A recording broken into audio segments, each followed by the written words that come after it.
Hello every one. ഇന്ന് ഈ വീഡിയോയിൽ നമ്മൾ ഡിസ്കസ് ചെയ്യുന്നത് റേമണ്ട് വില്യംസിൻ്റെ കൾച്ചർ ഈസ് ഓർഡിനറി എന്ന് പറയുന്ന ഒരു എസ്സേ ആണ്. സോ ഈ വീഡിയോ അല്ലെങ്കിൽ ഈ ഒരു ക്ലാസ് നിങ്ങൾ കേൾക്കുന്നതിന് മുന്നേ ഇൻട്രൊഡക്ഷൻ ടു കൾച്ചറൽ സ്റ്റഡീസ് എന്ന് പറയുന്ന ഒരു വീഡിയോ ഇതിന് മുന്നേ നമ്മൾ അപ്ലോഡ് ചെയ്തിട്ടുണ്ടായിരുന്നു. അതൊന്ന് കേൾക്കുന്നത് നല്ലതായിരിക്കും. അത് കേട്ട് കഴിഞ്ഞാൽ ഒരു കൾച്ചറൽ സ്റ്റഡീസിൻ്റെ ഒരു ബേസിക് ആയിട്ടുള്ള ഇൻഫർമേഷൻസ് നിങ്ങൾക്ക് കിട്ടും. അതിൽ എങ്ങനെയാണ് കൾച്ചറൽ സ്റ്റഡീസ് ഒറിജിൻ ചെയ്തത്, അതിൻ്റെ ഇമ്പോർട്ടൻറ്റ് ഫിഗേഴ്സ് ആരൊക്കെയായിരുന്നു. ഇപ്പോൾ നമ്മളിപ്പോൾ ഈ വീഡിയോയിൽ ഡിസ്കസ് ചെയ്യുന്നത് കൾച്ചർ ഈസ് ഓർഡിനറി ആണ്. അപ്പോൾ കൾച്ചർ ഈസ് ഓർഡിനറി എഴുതിയത് റേമണ്ട് വില്യംസ് ആണ്. അപ്പോൾ റേമണ്ട് വില്യംസിനെ കുറിച്ചുള്ളൊരു ബാക്ക്ഗ്രൗണ്ടൊക്കെ ആ ഒരു വീഡിയോയിൽ പറഞ്ഞിട്ടുണ്ട്. സോ അതൊന്ന് കാണുന്നത് നല്ലതായിരിക്കും. So let's move to the essay Culture is Ordinary, written by Raymond Williams. Raymond Williams was a decisive influence on the formation of cultural studies. In previous video, we have discussed what is culture and how cultural studies emerged and what are the elements of culture, and also discussed about what is meant by culture. As I mentioned in previous video, Raymond Williams is the one of the most significant figure in cultural studies. He influenced or he contributed many things to promote cultural study, the discipline of cultural study. For Raymond Williams, the word culture meant both the whole way of life and a form of signification and circulation within a society. According to Raymond Williams, culture is the whole way of life. Culture എന്ന് പറയുന്നത് ഓരോ വ്യക്തിയുടെയും അല്ലെങ്കിൽ ഒരു സൊസൈറ്റിയുടെയും way of ലൈഫിനെയാണ് culture എന്ന് Raymond Williams വിളിക്കുന്നത്. Then he said that there have two works which influenced him to encourage or to promote his imagination and writings. അദ്ദേഹത്തിൻ്റെ റൈറ്റിങ്സിനെയും ഇമാജിനേഷനെയും encourage ചെയ്ത രണ്ട് വർക്ക്സിനെ കുറിച്ച് അദ്ദേഹം പറയുന്നുണ്ട്. അതിലാദ്യത്തെ ഒന്നാണ് കമ്മ്യൂണിസ്റ്റ് മാനിഫെസ്റ്റോ, കാൾ മാർക്സിൻ്റെ കമ്മ്യൂണിസ്റ്റ് മാനിഫെസ്റ്റോയും, പിന്നീട് രണ്ടാമത്തെ വർക്ക് എന്ന് പറയുന്നത് note towards the definition of culture. TS എലിയറ്റിൻ്റെ വർക്കാണത്, note towards the definition of culture. ഇനി റേമണ്ട് വില്യംസ് എഴുതിയ ബുക്സ് ഏതൊക്കെ നോക്കാം. First one is culture and society. In that work he wrote against the notions of high culture. And what is high culture? I mentioned in the previous video about high culture. So I think it is very necessary to watch that video because the video is about the basic of cultural studies. And he was against the Arnoldian perception or Arnoldian view of culture because Matthew Arnold was born and brought up in a high class society, and Matthew Arnold said that the real culture is high culture. But Raymond Williams was a representative of ordinary people, and he born and brought up, and his family belongs to ordinary society or farming family. So Raymond Williams was against the British high culture and Arnoldian view of culture. So ഈ ഒരു ബുക്കിൽ, അതായത് culture and society എന്ന് പറയുന്ന ബുക്കിലാണ് അദ്ദേഹം culture is a whole way of life എന്ന് പറയുന്നത്. ഇനി അദ്ദേഹം മറ്റൊരു ഡെഫിനിഷൻ കൾച്ചറിന് കൊടുക്കുന്നുണ്ട്. He believes that culture is how people live their everyday life. അതായത് ജനങ്ങൾ, പീപ്പിൾ എങ്ങനെയാണോ അവരുടെ എവറിഡേ ലൈഫ് ജീവിച്ച് തീർക്കുന്നത് അതിനെയാണ് നമ്മൾ കൾച്ചർ എന്ന് പറയുന്നത്. ആ ഡെയിലി ലൈഫിൽ എന്തൊക്കെ വരുന്നുണ്ട്? നമ്മൾ കടന്നു പോകുന്ന ഓരോ സാഹചര്യങ്ങളും ഓരോ എലമെൻസും ഓരോ ഫാക്ടേഴ്സും ഈ ഒരു ഡെയിലി ലൈഫിൽ വരുന്നുണ്ട്.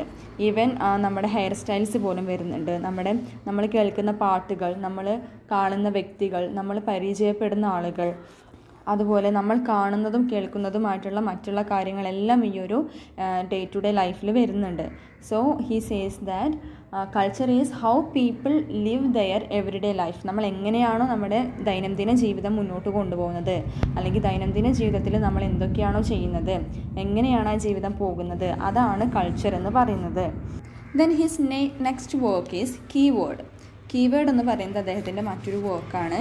ഈ ഒരു ബുക്കിൽ അദ്ദേഹം ഒരുപാട് ടേംസിനെ കുറിച്ച്, അതായത് കോമൺ പീപ്പിൾ അറിഞ്ഞു വെക്കേണ്ട ഇമ്പോർട്ടൻ്റ് ആയിട്ടുള്ള ടേംസിനെ കുറിച്ച് അദ്ദേഹം വിശദീകരിച്ച് പറയുന്നുണ്ട്. അത് കുറച്ച് എക്സാമ്പിൾസ് ഞാൻ പറയാം. ഈസ്തെറ്റിക്, ബൂർഷ്വാസ്, അനാർക്കിസം, ഇക്കോളജി, അതുപോലെ ഹെജിമണി, പവർ, ഡൊമിനേഷൻ, ഇങ്ങനെയുള്ള ഒരുപാട് കീവേഡ്സിനെ അദ്ദേഹം എന്ത് ചെയ്യുന്നുണ്ട്, കീവേഡ് എന്ന് പറയുന്ന ബുക്സിലൂടെ ആളുകൾക്ക് വിശദീകരിച്ച് കൊടുക്കുന്നുണ്ട്. Then Raymond Williams begins this essay by speaking about his working class background, family and farming because the term culture closely related to agriculture. As I already mentioned, the term culture is closely related to ordinary people or agriculture or poor people. So he begins this essay by presenting the life of agricultural people and farming. Then he said that for him culture is not an ivory tower. Ivory tower എന്ന് പറഞ്ഞാൽ ഒരു ബുദ്ധിമുട്ടുകളും നേരിടാത്ത ഒരു life അല്ലെങ്കിൽ സ്വപ്ന ലോകത്തെയാണ് നമ്മളൊരു ഫാൻറ്റസിക് ആയിട്ടുള്ള ലൈഫിനെയാണ് നമ്മൾ Ivory tower life എന്നൊക്കെ പറയുന്നത്. സോ ഇവിടെ അദ്ദേഹം ഇൻഡയറക്റ്റ് ആയിട്ട് ഹൈ കൾച്ചറിനെയാണ് മെൻഷൻ ചെയ്യുന്നത്. അതായത് കൾച്ചർ എന്ന് പറയുന്നത് ഹൈ കൾച്ചറല്ല അല്ലെങ്കിൽ ഐവറി ടവർ അല്ല. അതായത് ഹൈ കൾച്ചറുള്ള ആളുകളുടെ പെക്യുലാരിറ്റി എന്താ, അവർക്ക് ഒരു ബുദ്ധിമുട്ടുകളും അനുഭവിക്കേണ്ട, പണത്തിന് പണം ഉണ്ടാവും, അതുപോലെ അവർ വിചാരിക്കുന്ന എല്ലാ കാര്യങ്ങളും ഈസി ആയിട്ട് നടക്കുന്നുണ്ട്. But Raymond Williams was against this concept. അതായത് കൾച്ചർ എന്ന് പറയുമ്പോൾ എന്താണ്, നമ്മുടെ ഡേ ടു ഡേ ലൈഫാണ് അല്ലെങ്കിൽ വേ ഓഫ് അവർ ലൈഫാണ്. അപ്പോൾ ഈ ഒരു ലൈഫിൽ നമുക്കൊരിക്കലും ബുദ്ധിമുട്ടുകളില്ലാതെ ജീവിക്കാൻ കഴിയില്ല. So he says that culture is not an ivory tower. ഇനി his essay culture is ordinary begins with the lines the bus stop was outside the cathedral. അതായത് ഒരു ബസ് സ്റ്റോപ്പിനെ കുറിച്ചും ബസ്സിലൂടെ അദ്ദേഹം യാത്ര ചെയ്യുമ്പോൾ കാണുന്ന കാഴ്ചകളെക്കുറിച്ചുമാണ് അദ്ദേഹം ആദ്യം ഈ ഒരു എസ്സേയിൽ പരാമർശിക്കുന്നത്. ആ ബസ്സിലുള്ള കണ്ടക്ടറിനെ കുറിച്ചും അതുപോലെ ഡ്രൈവറിനെ കുറിച്ചും ആ ബസ്സിലൂടെ യാത്ര ചെയ്യുമ്പോൾ അല്ലെങ്കിൽ ആ ബസ് കടന്നു പോകുന്ന ബ്രിഡ്ജിനെ കുറിച്ച്, അതുപോലെ ബസ്സിലൂടെ യാത്ര ചെയ്യുമ്പോൾ കാണുന്ന ലാൻഡ്സ്കേപ്പ്, മീഡോ, അതുപോലെ അഗ്രികൾച്ചർ, അവിടെയുള്ള ജനങ്ങളുടെ ലൈഫ് സ്റ്റൈൽ, സംസാര രീതി, അങ്ങനെ എല്ലാം അദ്ദേഹം ഈ ഒരു ഫസ്റ്റ് സെക്ഷനിൽ കൊടുക്കുന്നുണ്ട്. These things explains the culture of ordinary people and the geographical context because William belongs to that ordinary working class and he observes various culture and social shape throughout the bus journey. അപ്പോൾ നേരത്തെ ഞാൻ പറഞ്ഞ പോലെ തന്നെ ആ bus ജേണിയിലൂടെ അദ്ദേഹം തൻ്റെ ആ ഓർഡിനറി ലൈഫിനെയും അവരുടെ സോഷ്യൽ കൺസ്ട്രക്ഷനെ കുറിച്ചൊക്കെ വിശദീകരിക്കുന്നുണ്ട്. And he evaluate that there have different cultural shape and emergence of different language styles and ideas. അതായത് അദ്ദേഹം അവിടെ മാറി വരുന്ന അല്ലെങ്കിൽ പുതിയതായിട്ട് ചേഞ്ച് ചെയ്ത് വരുന്ന കൾച്ചറിനെയും ലാംഗ്വേജ് സ്റ്റൈലിനും ഒക്കെ അതുപോലെ കൾച്ചറൽ ഷേപ്പിനും ഒക്കെ അദ്ദേഹം ഒബ്സർവ് ചെയ്യുന്നുണ്ട്. അപ്പോൾ ഇതിൽ നിന്ന് നമുക്ക് മനസ്സിലാക്കിയെടുക്കേണ്ട കാര്യം എന്താണെന്ന് വെച്ചാൽ culture is not permanent. Culture എന്തല്ല, പെർമനൻ്റ് അല്ല. അത് എപ്പോൾ വേണമെങ്കിലും മാറാം. നമ്മുടെ ജീവിത രീതി മാറാം, നമ്മുടെ ഡ്രസ്സിങ്സ് മാറാം, ലൈഫ് സ്റ്റൈൽസ് മാറാം. സോ ഇതൊക്കെ ഉൾപ്പെടുന്നതാണ് കൾച്ചർ എന്ന് പറയുന്നത്. സോ കൾച്ചർ എന്ന് പറയുന്നത് എപ്പോൾ വേണമെങ്കിലും മാറാവുന്നതാണ്. ഇപ്പോൾ ഒരു 10 വർഷം മുന്നേ ഉള്ള ജീവിതമല്ല ഇപ്പോഴത്തെ ആളുകൾ ലീഡ് ചെയ്യുന്നത്. അപ്പോൾ നമ്മുടെ കറണ്ട് ലൈഫ് നോക്കിയാൽ തന്നെ നമുക്കത് മനസ്സിലാവുന്നതാണ്. അതായത് നമ്മുടെ അച്ഛനമ്മമാരൊക്കെ ജീവിച്ചിരുന്ന കാലഘട്ടത്തിലുള്ള ഇൻഫ്രാസ്ട്രക്ചേഴ്സും അതുപോലെ ഡ്രസ്സിങ് സ്റ്റൈൽസും അതുപോലെ മ്യൂസിക്കും പിന്നെ സിനിമകളും എല്ലാം നമ്മൾ ഇന്ന് കാണുന്നത്. ഇപ്പോൾ ഒരുപാട് സൊസൈറ്റിയിൽ മാറ്റം വന്നു, അപ്പം നമ്മുടെ കൾച്ചറും മാറി. സോ ഇവിടെ പറയുന്നത് എന്താണെന്ന് വെച്ചാൽ അങ്ങനെ മാറി വരുന്ന കൾച്ചറിനെ കുറിച്ചും ഡിഫറെൻറ്റ് കൾച്ചർ ഷേപ്പിനെ കുറിച്ചും അദ്ദേഹം ഒബ്സർവ് ചെയ്യുന്നുണ്ട്. So culture is not constant or permanent. ഇനി ഇതിൽ റെയ്മണ്ട് വില്യംസ് പറയുന്നത് കൾച്ചർ ഹാസ് 2 ആസ്പെക്ട്സ് എന്നാണ്. കൾച്ചറിന് 2 തരത്തിലുള്ള ആസ്പെക്ട്സ് ആണുള്ളത്. First one is known meaning and directions. Second one is the new observations and meaning which have to be put to text. അതായത് culture എന്ന് പറയുന്നത് culture is both ordinary common meaning which includes arts and learning and also a fine individual creative meaning. അതായത് culture എന്ന് പറയുന്നത് എന്താണ്, it includes arts and ലേണിങ്ങും ആർട്സും. Learning ഇപ്പോൾ എന്തിനെ കുറിച്ചാവാം, ലൈഫിനെ കുറിച്ചാവാം, ഇനിയിപ്പോൾ നമ്മുടെ എഡ്യൂക്കേഷൻ ആവാം.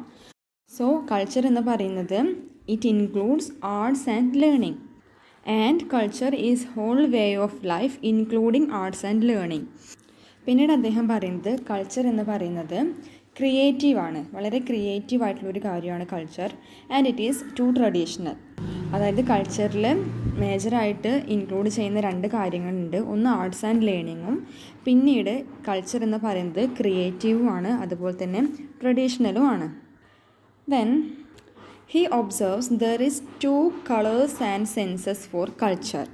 First one is the tea shop culture, അല്ലെങ്കിൽ ആ ടീ ഷോപ്പ് കൾച്ചറിനെ മറ്റൊരു പേരിൽ വിളിക്കുന്നുണ്ട് ഡൗൺ ദി നോസ് കൾച്ചർ. ഇനി രണ്ടാമത് വരുന്നത് ദ ഡ്രിങ്കിങ് ഹോൾ കൾച്ചർ, അതായത് bad mouthing culture. Tea shop കൾച്ചറിൻ്റെ മറ്റൊരു പേരാണ് down the nose culture. Then drinking hole കൾച്ചറിൻ്റെ മറ്റൊരു പേരാണ് ബാഡ് മൗത്തിങ് കൾച്ചർ. സോ ഇത് രണ്ടുമാണ് നെക്സ്റ്റ് 2 ടൈപ്സ് ഓഫ് കൾച്ചർ എന്ന് പറയുന്നത്. ഇനി ഇത് എന്തൊക്കെയാണെന്ന് നോക്കാം. ടീ ഷോപ്പ് കൾച്ചർ എന്ന് പറയുമ്പോൾ tea shop culture Raymond Williams links to Cambridge to those who thinks the real culture is high culture. ഇപ്പോൾ നമ്മൾ നേരത്തെ പറഞ്ഞു മാത്യു അർണോൾഡിൻ്റെയും TS എലിയറ്റിൻ്റെയും ഒക്കെ ഒബ്സർവേഷനിൽ ഹൈ കൾച്ചറാണ് യഥാർത്ഥ കൾച്ചർ എന്ന് പറയുന്നത്.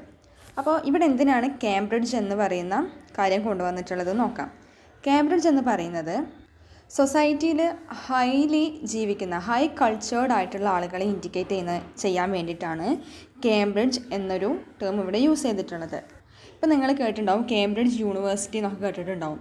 അപ്പോൾ നമ്മൾ ലിറ്ററേച്ചറിൽ പഠിക്കുന്ന മിക്ക സ്കോളേഴ്സും മിക്ക പ്രമുഖരായിട്ടുള്ള റൈറ്റേഴ്സും പോയറ്റ്സും ഒക്കെ കേംബ്രിഡ്ജ് യൂണിവേഴ്സിറ്റിയിലെ സ്കോളേഴ്സ് ആയിരിക്കും, അല്ലെങ്കിൽ അവിടെ നിന്ന് പഠിച്ചിറങ്ങിയവരായിരിക്കും. സോ അവരൊക്കെ എന്ന് പറയുന്നത് ഹൈ കൾച്ചറിനെ റെപ്രസെൻറ്റ് ചെയ്യുന്നവരാണ്. So that is why tea shop culture links to Cambridge and tea shop culture is closely related to who thinks the real culture is high culture. പക്ഷേ ഈ ഒരു ഐഡിയ എന്ന് പറയുന്നത് കൾച്ചർ എന്ന കോൺസെപ്റ്റിനെയും കോമൺ പീപ്പിളിനെയും സെപ്പറേറ്റ് ചെയ്യുന്ന കോൺസെപ്റ്റാണ് ഈ ഒരു ടീ ഷോപ്പ് കൾച്ചർ എന്ന് പറയുന്നത്. കാരണം എന്താ, കോമൺ പീപ്പിളിനെ സംബന്ധിച്ചിടത്തോളം അവരുടെ വേ ഓഫ് ലൈഫാണ് അവരുടെ കൾച്ചർ. പക്ഷേ ഹൈ കൾച്ചറിൽ പെട്ടിട്ടുള്ള ആളുകൾ പറയുന്നത് കോമൺ പീപ്പിൾസിൻ്റെ കൾച്ചറല്ല, ഹൈ കൾച്ചറാണ് ഏറ്റവും നല്ലത് എന്നാണ്. അപ്പോൾ ഈ ഒരു ടീ ഷോപ്പ് കൾച്ചർ എന്ന് പറയുന്നത് എന്താണ്, ഹൈ കൾച്ചറുമായിട്ട് റിലേറ്റഡ് ആണ്. അപ്പോൾ ഈ ടീ ഷോപ്പ് കൾച്ചറും ഹൈ കൾച്ചർ എന്ത് ചെയ്യുന്നുണ്ട്, ഈ ഒരു കൾച്ചേർഡ് ആയിട്ടുള്ള ആളുകളെയും കോമൺ പീപ്പിളിനെയും സെപ്പറേറ്റ് ചെയ്യുന്ന ഒരു കോൺസെപ്റ്റാണ്. അതുപോലെ തന്നെ ടീ ഷോപ്പ് കൾച്ചറിൽ അവരുടെ വർക്ക്സും ലിറ്ററേച്ചറും മ്യൂസിക്കും ആർട്സൊക്കെയാണ് ഹൈ ക്വാളിറ്റി ആയിട്ടുള്ളതായി ഹൈ വാല്യൂഡ് ആയിട്ട് കണക്കാക്കപ്പെട്ടിരുന്നത്. പക്ഷേ റേമണ്ട് വില്യംസ് പറയുന്നത് one should realise that fine arts is there even among the common people. Tea shop culture follow ചെയ്യുന്നവർ മാത്രമല്ല, അല്ലെങ്കിൽ ഹൈ കൾച്ചർ ഫോളോ ചെയ്യുന്നവർക്കിടയിൽ മാത്രമല്ല, കോമൺ പീപ്പിളുടെ ഇടയിലും ഈ പറയുന്ന ഫൈൻ ആർട്സ് നിലനിൽക്കുന്നുണ്ട് എന്നാണ് പറയുന്നത്. And he adds that the tea shop culture tries to show off and exhibit their sophistication through their behavior through speech practices. Then tea shop culture follow ചെയ്യുന്ന ആളുകൾ, അല്ലെങ്കിൽ ഹൈ കൾച്ചറിൽ പെട്ടിട്ടുള്ള ആളുകൾ ചെയ്യുന്നത് എന്താണെന്ന് വെച്ചാൽ അവരുടെ സ്പീച്ചിലൂടെയും പിന്നെ അവരുടെ ബിഹേവിയറിലൂടെയും അവർ കൾച്ചറിനെ കൂടുതൽ സോഫിസ്റ്റിക്കേറ്റ് ചെയ്യുകയാണ് ചെയ്യുന്നത്. അതുപോലെ തന്നെ ഈ ഒരു എസ്സേയിൽ ആംഗ്രി യങ് മെനെ കുറിച്ച് പരാമർശിക്കുന്നുണ്ട്. Angry young men is a 20th century movement. British working ക്ലാസിൻ്റെ ഇടയിലുണ്ടായിരുന്ന യങ് പീപ്പിൾസ് കൊണ്ടുവന്നിട്ടുള്ളൊരു മൂവ്മെൻ്റ് ആയിരുന്നു ആംഗ്രി യങ് മെൻ. കാരണം എന്താണെന്ന് വെച്ചാൽ ഈ ഒരു ഹൈ ക്ലാസ് അല്ലെങ്കിൽ ലോ ക്ലാസ് പിന്നെ വർക്കിംഗ് ക്ലാസ് എന്നുള്ള ഈ ഒരു കാറ്റഗറൈസേഷൻ അവിടെയുള്ള സോഷ്യൽ ലൈഫിനെ വല്ലാണ്ട് ബുദ്ധിമുട്ടിച്ചിട്ടുണ്ടായിരുന്നു. കാരണം വർക്കിംഗ് ക്ലാസ്സിലുള്ള യങ് ആയിട്ടുള്ള ആളുകൾക്ക് ഒരുപാട് അവസരങ്ങൾ എഡ്യൂക്കേഷൻ ആയാലും അതുപോലെ അവരുടെ കൾച്ചർ എക്സ്പോസ് ചെയ്യാനും അവരുടെ ആർട്സും മ്യൂസിക്കും ലിറ്ററേച്ചറൊക്കെ പ്രസൻറ്റ് ചെയ്യാനുള്ളൊരു സ്പേസ് അവർക്ക് ഉണ്ടായിരുന്നില്ല because of the dominant of high culture.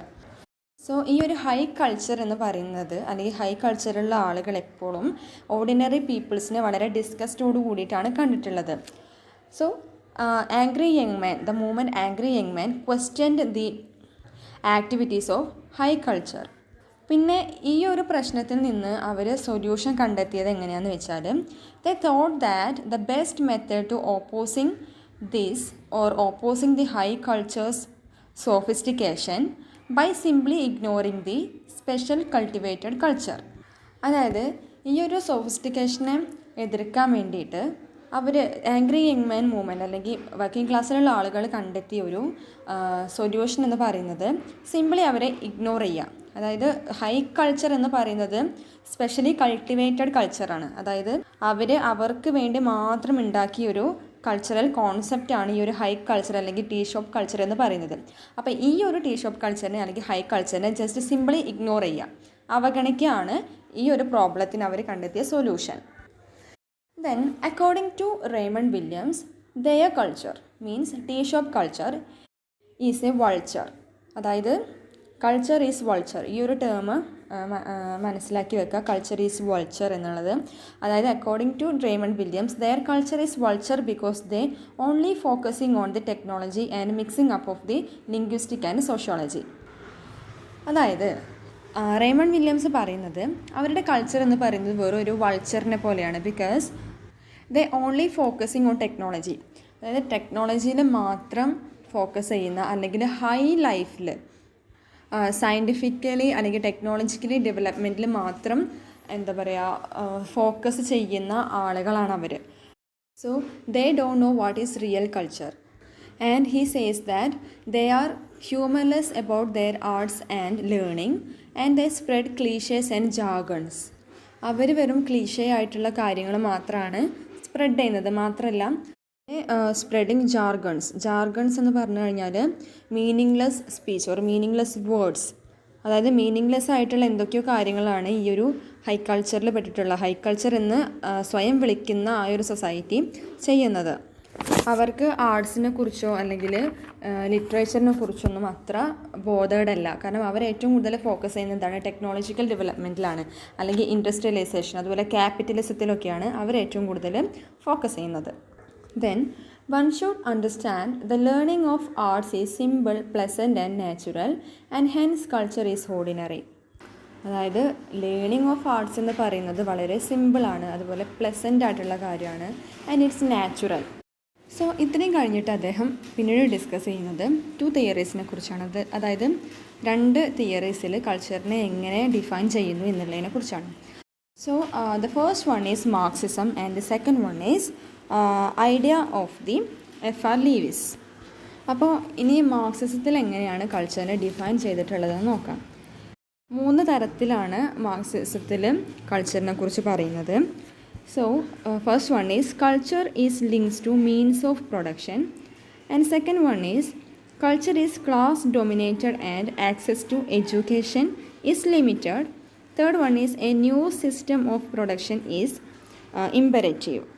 ഇതിൽ പറയുന്ന രണ്ടാമത്തെയും മൂന്നാമത്തെയും ഒബ്സർവേഷനോട് റേമണ്ട് വില്യംസ് ഓപ്പോസിറ്റ് ചെയ്യുകയാണ് ചെയ്തിട്ടുള്ളത്. കാരണം രണ്ടാമത്തെ ഒബ്സർവേഷൻ എന്ന് പറയുന്നത് കൾച്ചർ ഈസ് ക്ലാസ് ഡൊമിനേറ്റഡ് എന്നാണ്. ശരിക്കും കൾച്ചർ എന്ന് പറയുന്നത് ആർക്കും ഡൊമിനേറ്റ് ചെയ്യാനോ അല്ലെങ്കിൽ ആർക്കും പുതിയതായിട്ട് രൂപീകരിക്കാനോ കഴിയില്ല. അത് നാച്ചുറലി ഇങ്ങനെ സംഭവിക്കുന്നതാണ്. അല്ലെങ്കിൽ ഏതെങ്കിലും ഒരു ഡൊമിനൻറ്റ് ഗ്രൂപ്പ് ഓഫ് പീപ്പിളിൽ നമ്മുടെ കൾച്ചറിനെ മൊത്തത്തിൽ മാറ്റിയെടുക്കാനൊന്നും കഴിയില്ല. അത് കാലം മാറുന്നതിനനുസരിച്ച് നമ്മുടെ സിസ്റ്റം മാറുന്നതിനനുസരിച്ച് നമ്മുടെ കൾച്ചർ ഇങ്ങനെ മാറിക്കൊണ്ടേയിരിക്കും. ആൻഡ് പിന്നെ ഇതിൽ പറയുന്നത് എന്താണ്, എഡ്യൂക്കേഷൻ ഈസ് ലിമിറ്റഡ് എന്നാണ്.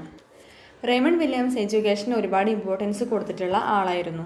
സോ ഈ ഒരു ലിമിറ്റഡ് എഡ്യൂക്കേഷനെ കുറിച്ചും ക്ലാസ് ഡൊമിനേഷനെ കുറിച്ചും ഉള്ള ഈ ഒരു അഭിപ്രായത്തോട് റേമണ്ട് വില്യംസ് എതിർക്കുകയാണ് ചെയ്തത്. ഇനി മൂന്നാമത്തെ കോൺസെപ്റ്റ് ആണെങ്കിൽ A new system of production is imperative എന്നാണ്. ഇമ്പരേറ്റീവ് മീൻസ് ഡൊമിനൻ്റ് എന്ന് പറയാം, അല്ലെങ്കിൽ ഒരാൾക്ക് മറ്റൊരാളോട് ആജ്ഞാപിക്കാനുള്ള അധികാരം, അങ്ങനെയും പറയാം. സോ ഇതിനോടും റേമണ്ട് വില്യംസ് എതിർപ്പ് പ്രകടിപ്പിച്ചിരുന്നു. മാർക്സിസം കഴിഞ്ഞാൽ പിന്നെ രണ്ടാമത് വരുന്നത് ഐഡിയ ഓഫ് F.R. ലീവീസ് ആണ്. F.R. ലീവീസ് പറയുന്നത് the industrial revolution destroyed traditional culture and made it cheap and vulgar and the only way is to save is education.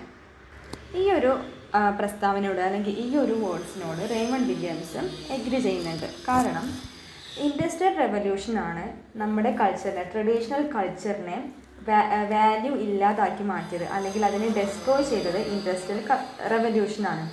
അതുപോലെ തന്നെ നമ്മുടെ കൾച്ചറിനെ കുറച്ചുകൂടി വാല്യുവബിൾ ആക്കി മാറ്റാൻ കഴിയുന്ന ഒരു കാര്യം എന്ന് പറയുന്നത് എഡ്യൂക്കേഷനാണ്. എഡ്യൂക്കേഷന് മാത്രമേ കൾച്ചറിൻ്റെ ഈ ഒരു വൾഗാരിറ്റിയിൽ നിന്ന് സേവ് ചെയ്യാൻ കഴിയുള്ളൂ എന്നാണ് F.R. ലീവിസ് പറയുന്നത്. സോ ഈ ഒരു ഒപ്പീനിയനോട് റേമണ്ട് വില്യംസ് എഗ്രി ചെയ്യുന്നു. ദെൻ റേമണ്ട് വില്യംസ് പറയുന്ന ഒരു കാര്യമുണ്ട്, the Marx is no more about English society but FR Leavis no more about arts and culture എന്നാണ് പറയുന്നത്. അതായത് ഇംഗ്ലീഷ് സൊസൈറ്റീനെ കുറിച്ചും അവിടെയുള്ള ക്യാപിറ്റലിസത്തെക്കുറിച്ചും ലേബേഴ്സിനെ കുറിച്ചൊക്കെ എന്തറിയാം, മാർക്സിസ്റ്റിന് അറിയാം, മാർക്സിസ്റ്റ് ഫോളോവേഴ്സിന് അറിയാം. പക്ഷേ യഥാർത്ഥ കൾച്ചറിനെ കുറിച്ചും യഥാർത്ഥ ആർട്സിനെ കുറിച്ചും ലിറ്ററേച്ചറിനെ കുറിച്ചും നന്നായിട്ട് അറിയുന്നത് ആർക്കാണ്? FR ലീവീസിനാണ്.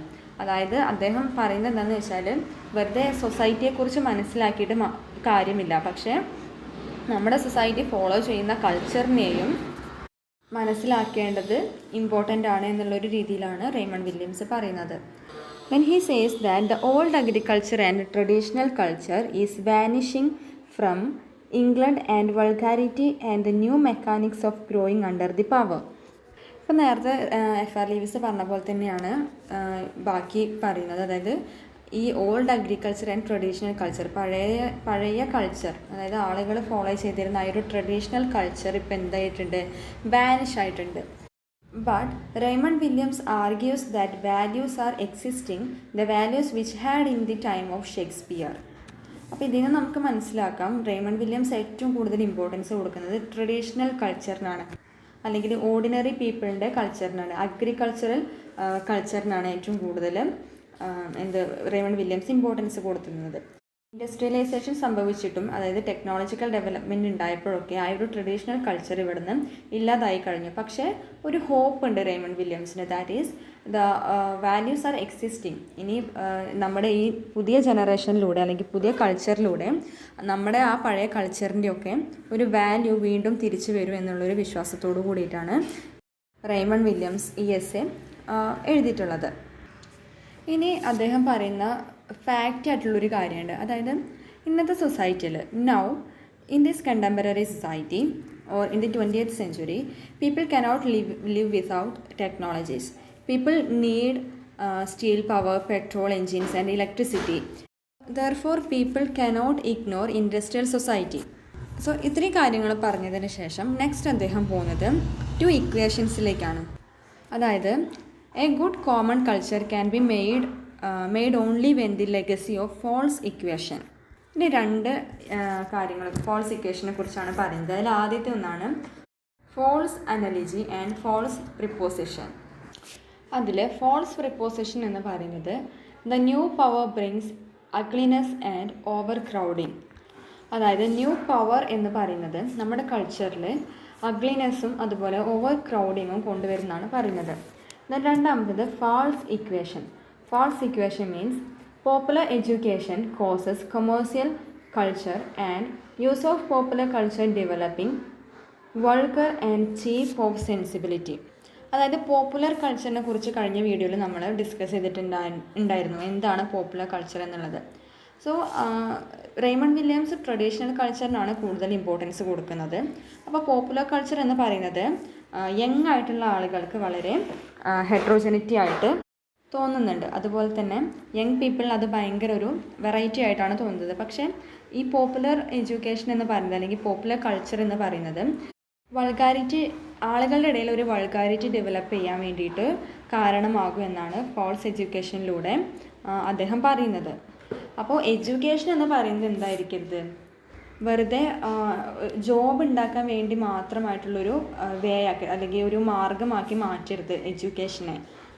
Education is for creation of great citizens. നല്ല ആളുകളെ, നല്ല സിറ്റിസൺസിനെ, നല്ല വ്യക്തിത്വമുള്ള പൗരന്മാരെ ഉണ്ടാക്കാൻ വേണ്ടിയിട്ടായിരിക്കണം പിന്നെ എഡ്യൂക്കേഷൻ നമ്മൾ യൂസ് ചെയ്യേണ്ടത്. അത് വെറുതെ ജോബ് കിട്ടാൻ വേണ്ടിയിട്ടുള്ളൊരു പേർപ്പസ് ആക്കി മാറ്റരുത് എന്നാണ് പറയുന്നത്.